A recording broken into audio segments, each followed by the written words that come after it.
Hello, my beautiful community. It is Ash and Wolf here, and I know that it's been a little bit since I've gotten these weekly YouTube videos out for you. I want to know that we are back online, and you can again expect to receive these videos from me every Monday and Wednesday.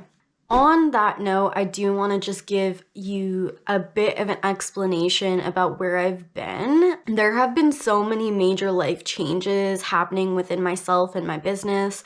For one, I am changing my employment team. I got sick with a throat issue that was clearly like the universe telling me that I needed to focus on nourishing myself instead of sharing that expression. And I have just been focusing so deeply on self-love, and I've also ended a romantic relationship recently. And so I was just taking a little bit of time. Now, I can't say that every time I'm gonna go through big life changes, I ever want to just stop making videos for you guys, because I feel very strongly on the commitment of my word. But I will say that I was very okay that it happened this time, but knowing that I can provide the utmost quality that you guys deserve when you take your valuable time to learn from me and my perspective. And I just want to take a second also to thank you so much for being here and joining me on this journey. In this series, we are introducing the topic of dating and healthy relationships. And this first video is going to be on the foundation of a healthy relationship, which is obviously how to create a healthy foundation and choose a healthy foundational partner to create a relationship that will grow into something healthy during your dating experience. So we are gonna dive right into it. And if this topic doesn't so much as resonate with you at any point, I do encourage you to go check out the other videos that come up on these similar topics, and maybe you are more on that wavelength and you'll get something more out of these videos, because I am making these videos for a wide range of people and different perspectives. So what does it mean to create a healthy foundation in your dating life, and why is that an important thing to do when it comes to healthy relationships? In my own personal life, I have committed at different points to a 6.5-year relationship, to a 1-year relationship. Those were my longest relationships. And I spent a greater part of those relationships wanting to get out of them. But I was already so deeply committed to those people that it took me, such a lag in time to spark up the courage to do it. And this is one of the reasons that I take the dating process so seriously, because it doesn't matter if that person is not for you, and it doesn't matter even if there's toxic qualities about that person. You can still open up your heart to them. They can open up their heart to you. They're a real human being. The binding contracts that are made in the fire of commitment are very serious on many different nervous system, emotional, energetic levels. We can form many different kinds of connections in our lifetime. But what is so serious about any kind of monogamous dating experience — by the way, I do focus on monogamy because I'm a monogamist, so if you're into poly or something, I'm gonna have to make a future video for you guys. So what is so deeply important and serious about monogamy relationships starting out is that every action forward towards that person to say, I want you to be my partner, I want to create these commitments with you, and it doesn't matter if you are looking for a 1-year commitment or a lifetime commitment, any step forward towards I want you and I want to choose you creates these deep energetic contracts and cords between two people that go very deep on a spiritual level, on a physical level, on an emotional level, nervous system level, all of it. These cords can impair our judgment if the foundation is not built right to consciously create and choose boundaries and standards and expectations of that other person in the relationship. So if you move too quickly, codependency can come over, and these cords can come over, and things that you're realizing that you need with that person that maybe they would even be okay with, you don't create because you went farther with them than you should have too soon. And so creating these boundaries and standards with them now feels like a push away. And it's just a very tricky situation to put yourself in. And it's very hard for a lot of people to realize major needs and major relationship foundations. I'm gonna make a whole separate video to talk about the issues in dating in the 2000s, specifically since 2020. For this video, we're gonna focus on why it is important to create a healthy foundation. And the reason is this. There are so many major potential incompatibilities when it comes to relationships. That doesn't mean that that person is a bad person. That doesn't mean they're in a lower vibration than you. All it means is that we are so unique as human beings. Like, we have different preferences, different trauma, different likes, dislikes, and there's 1,000 different factors that make us individual, from what we like to eat to like what we like to do in our day to how we want things to go with a partner on a daily basis, what kind of sexual preferences we have. Like, an incompatibility is not just like they want to do this and I don't want to do this, like that it's no big deal to either person. But if there's something that is very important to either person that really makes them authentically feel like themselves and like they're moving towards their needs being met and their purpose being met in a way that, you know, it has to be them or it has to be this way in the romantic relationships, for example, that's an incompatibility if there is no way to make any kind of understanding between you guys without one person feeling like they're sacrificing part of who they are or themselves. You know, you can completely fall in love with someone, maybe even on the first date, and the amount of incompatibilities that could still be present in that are ridiculous. The idea of setting a foundation in relationships is that from the first moment that you guys communicate in terms of, hey, I like you, you know, I'd like to see more of you, I'd like to go on a date, something like that. The first moment that it hits that direction in any way, it's time to start paying attention to how the foundation is being built between you two and how the foundation progresses between you two. Now, I'm going to bring up a couple of major shadows that are going to come up within people that are going to make them not want to do this. One of those is the need for immediate validation, fear of rejection, and also simply not being ready that you want or are on the page of an extremely healthy relationship.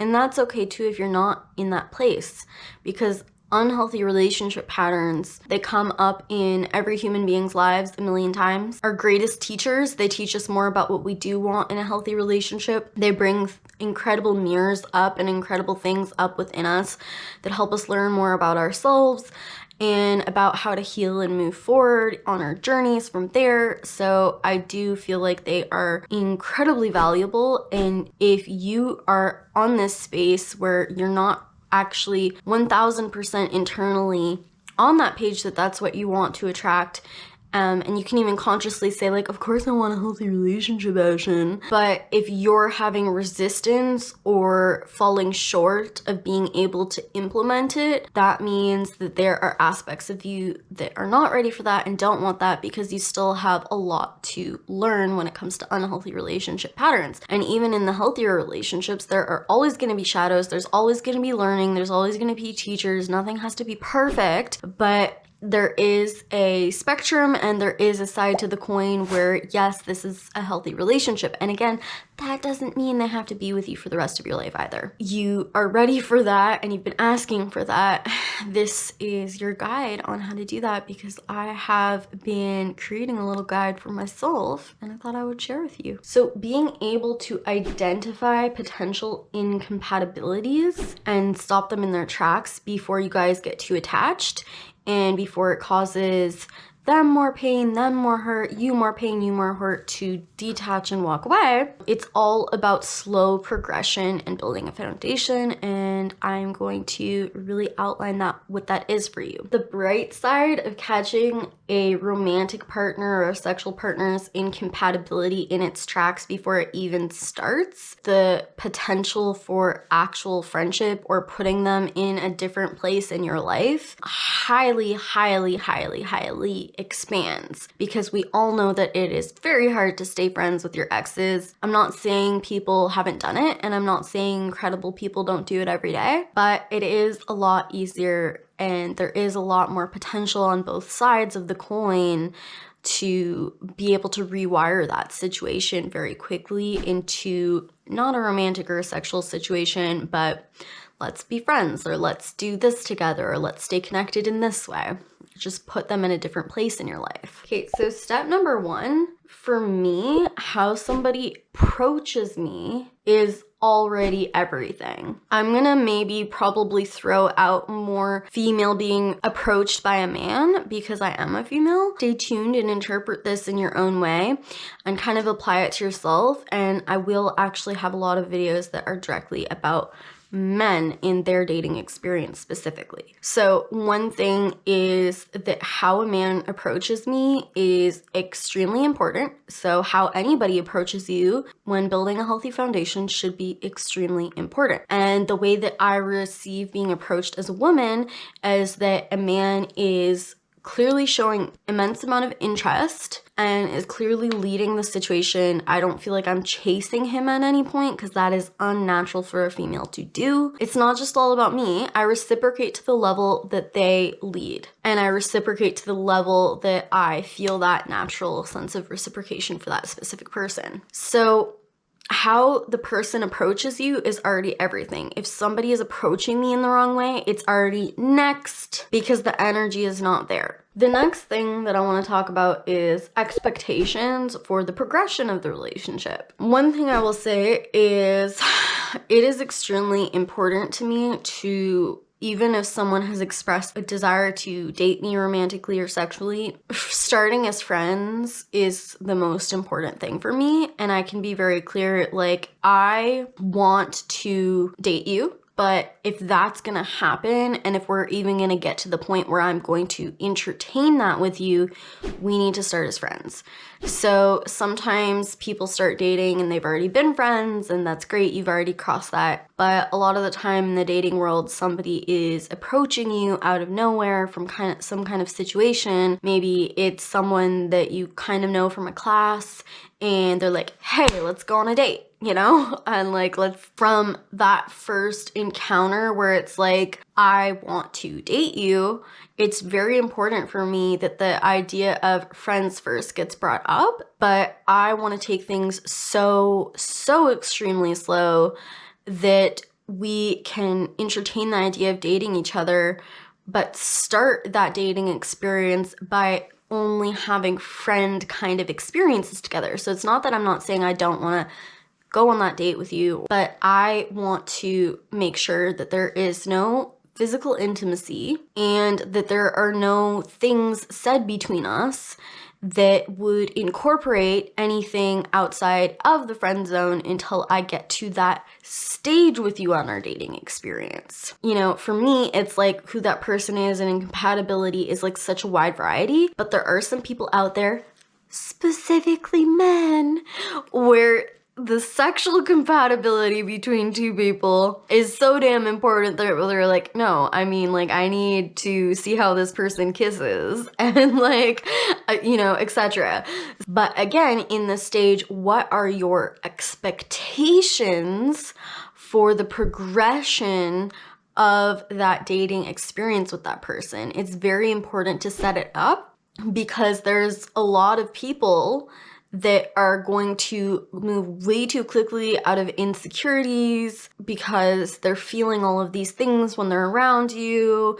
And, you know, there's so many people that are going to jump the gun. Setting that expectation up not only helps you join them in that jumping the gun when they do, but it also helps calm them down that like, yeah, I'm definitely interested in you. Let's see where this goes. And you bringing in that grounded, stable, secure energy is going to create a standard and a vortex around the potential dating experience for the both of you from there. So next we're going to talk a little bit about how two people can become bonded or attached when it comes to dating and relationships romantically, and the different levels to starting a relationship that first of all, the ones that are the ones you need to actually implement more of in the beginning and make sure there's a foundation there first, and then just all the different foundational levels that you want that slow progression with. So the first one,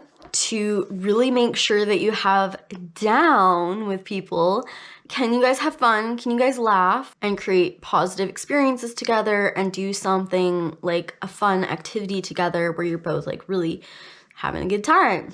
Compatibility and depth. You want to zero in on how much depth that person does want to give you. So depth could be, how much does this person want to be real and authentic with me? Talk about the hard stuff. It can also be, do they want to be open and honest about the not fun things they've been through or their trauma? And I will say, and I'm going to create a whole other video on this, talking about any traumatic experience with someone too soon is an extremely, extremely, extremely touchy subject. And I would almost say do that, but that doesn't mean that you can't baby step there with all the aforementioned items that I put there. Intention. You want to get the intention of the relationship really on point and clear. I think this is something that people can be really bashful about and embarrassed about and feel like, oh my God, I'm gonna get rejected already. Setting the intention of what you deeply want or are looking for, or can see that person as playing a role of in your life, is not at all the same as committing to them. So, okay, my intention is I am looking to see how slowly we progress, how far we can get, but at the end of the day, I am ready and looking to commit to someone for my life. What kind of intention is the person that you are conversing with wanting with you? Spending like the amount of time that you spend together, especially in the beginning, is also super important, because if you guys are bombing each other with quality time and you're not giving each other your space, that really, really makes it harder to be an individual in the foundational setup of a relationship. So a relationship is one individual comes in with all their wants, needs, and desires and preferences and sense of self, and another person comes in with the same, and then there's this coming together of this third entity, right? This kind of overindulgence of the time that you guys spend together, or like, let's say like sleeping over at their place too soon, things like that, spending an entire weekend too soon.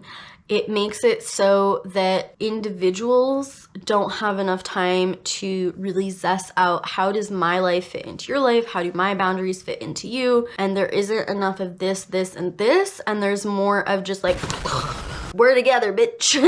Okay, so another level of slow progression is romance.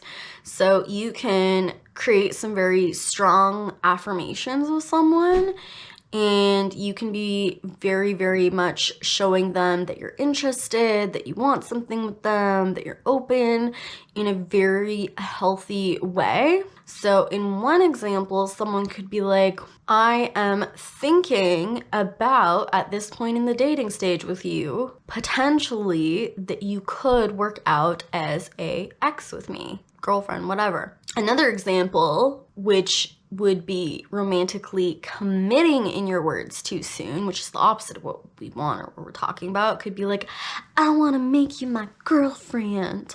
The difference in energy is like, I'm showing interest, I'm showing you that I'm thinking about it, but we ain't committing that quickly. And the other one is like, let's go. So the next one is sexual progression, and for me, again, this is a super important one. We're talking even hugging too quickly, holding hands too quickly, kissing too quickly, doing anything further than that way too quickly. So I got a little bit of advice from a friend, and I'm gonna take you into our coffee shop setting and give it back to you. She said to me, because we are humans, and if we are with someone that is obviously turning us on, it can be very hard to keep your own boundaries and your own standards, because like, they're not just like, ooh, you're like, It's very important to go into these dating experiences and set up really meeting your own needs and taking yourself on dates and making yourself feel pretty, not just when you're around them or for them. That is really like, I'm not just dating you, I'm dating myself too. At the end of the day, there is no set timeline for any two people. There is no set progression that I can give you because it's so different for everybody. But the idea is the slower that you take things, the safer it is for your heart and theirs. The safer it is that you are not going to get attached to them on any given level of your being in a way that makes you incapable of setting a proper foundation of what you really want with that person in the relationship, not committing too far that, you know, you're in something with them when you realize, whoa, this person is really not compatible for me. And then, you know, 6 months of your life down the drain. It's just so important to really take a slow progression and to really have a really clear vision of what it is that you want, what it is that you expect, what it is that you need. It's a really difficult journey to commit to looking for something that is truly and genuinely helpful. And I will say that the only reason that I myself am so committed to this at this point in my life is because of all the deep, juicy inner work I have been doing on myself. I will say that if you are watching this video and you're like, whoa, healthy relationship, like that's hard, you know, or like, you know, I know people that are like, yo, I have trouble getting a girl to go on a coffee date with me, and now you want to add in making sure she's like healthy for me. Like, I just want someone's attention. I just want anybody. I just want any relationship, right? And if you are on that page, that is totally, completely okay. But I will say that whether you are finding it just incredibly impossible to create healthy relationships, you know, point of attraction issues, I will say the very, very, very best way to being able to get that relationship in your life is doing your own internal healing. I'm going to give you a couple last end of the videos ways of doing this. One would be doing the completion process with a trained facilitator. I am one, and you can learn more about that from me if you like. Another thing could be doing some hypnotherapy, some somatic therapy, some NLP techniques, or parts work. You could simply just do healthy lifestyle choices and changes. There are a million ways to change your life and change your internal system and heal, but I will say that the first mentioned ways are the ways that I have been the most impacted from myself. I will say that at the end of the day, healthy relationships come from a healthy internal system, because no matter what you think that you have been through or not been through, but you just need to unravel a little bit to be someone that is in a space to get that positive experience with healthy relationships. And I believe that we can create healthy relationships in all aspects and spectrums to our life, not just romantic relationships. And usually the romantic ones are the most difficult, the hardest to manifest, the hardest to create, and they're usually our hugest path to learning. So if you are someone who is blessed to have any healthy relationships in your life, count yourself lucky. And I hope that this helps for you to get ahead of the game. Half light, the moon is always knowing where the sun is going when she shows her face.